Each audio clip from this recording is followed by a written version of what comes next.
There is a woman in Kyoto in her mid-50s who has never once had a cosmetic injection, and whose skin still moves the way it did 20 years ago, especially around the eyes, exactly where most people start to notice change first.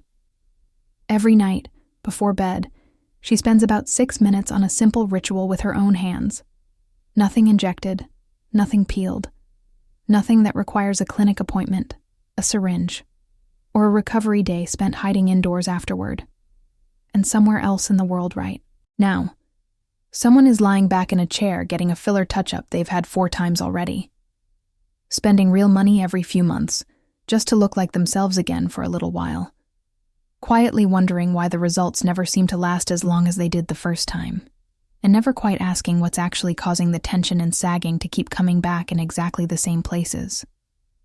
What if the difference has nothing to do with needles, and nothing to do with money, and everything to do with a 6-step nightly ritual? Almost nobody does correctly, or consistently enough to notice the effect.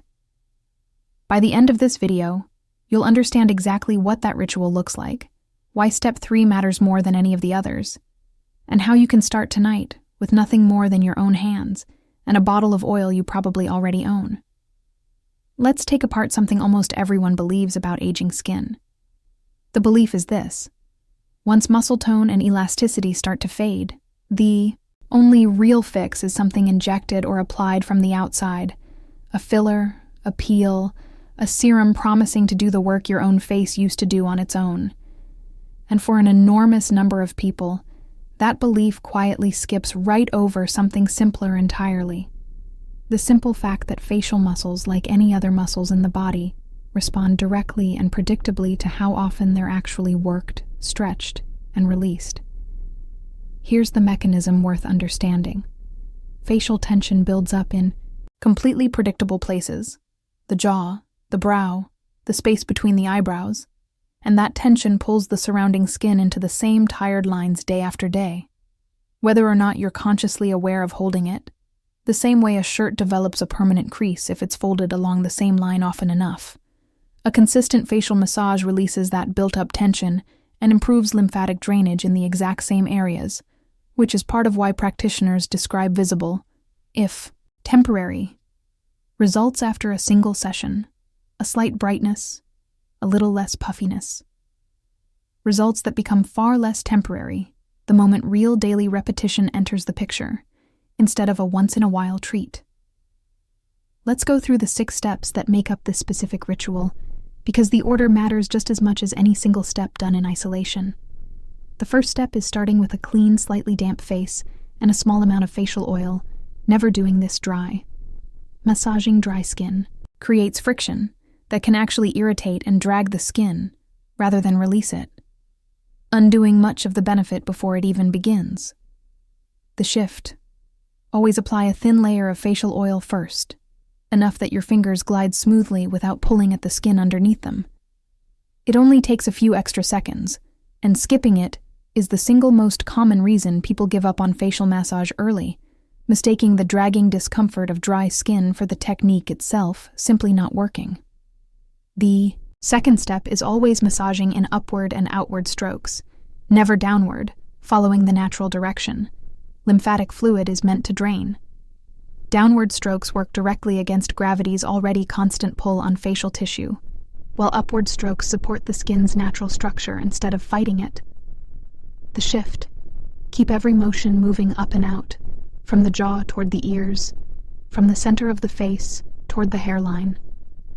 It feels unnatural at first if you're used to scrubbing your face in quick, random circles, but the direction is exactly what turns an ordinary cleansing motion into something that actually supports the skin's structure over time. The third step is spending real focused time on the jaw specifically, since it holds more unconscious tension than almost any other part of the face. Most people clench their jaw throughout the day without ever noticing, and that constant low-grade tension shows up later as tightness and fatigue in exactly that area. The shift: use gentle circular pressure along the jawline for at least a full minute, working from the chin back toward the ears on both sides. Most people are surprised by how tender this area feels the first few times. a small, uncomfortable sign of exactly how much unreleased tension had been quietly sitting there for years. The fourth step is massaging the neck and décolletage, not just the face itself, since sagging and fine lines lower down affect how the whole face appears from a distance. Most people stop their skincare routine entirely at the jawline, treating the neck as an afterthought that quietly ages faster than the face around it. The shift: extend every massage session down through the neck, using the same upward strokes all the way to the collarbone. It adds barely a minute to the whole routine, and it's the single most overlooked extension of this entire ritual. The difference between a face that looks cared for and a neck that quietly gives the years away instead. The fifth step is using a cool jade or rose quartz tool at the very end, once the massage itself is complete, to help set and calm the skin. The cool temperature constricts blood vessels slightly and reduces any puffiness the massage itself may have temporarily brought to the surface. The shift: finish every session with a few minutes of cool stone rolling, always in the same upward direction as the massage before it. Keeping the tool in the fridge or freezer between uses makes this final step noticeably more effective, since the coolness itself is doing real, measurable work, not just adding a pleasant finishing touch. And the sixth step, the one that matters more than any single technique, doing this every single night without skipping, especially on the nights you're most tempted to skip it. Here's the counterintuitive part. The visible benefit of facial massage isn't really about any one session. It's almost entirely about accumulated consistency and a technique done perfectly. Once a week does far less than an imperfect version done every night without fail. The shift: treat these 6 minutes as non-negotiable, the same way brushing your teeth isn't optional just because you're tired.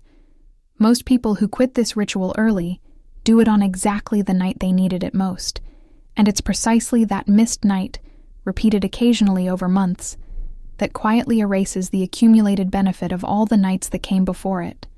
So here's all 6 in one breath. Start with oil, never dry. Always move upward and outward. Give the jaw real, focused time. Extend down through the neck. Finish with a cool tool, and never skip a night. None of this requires a clinic, a needle, or a single dollar spent beyond a bottle of oil you likely already have at home.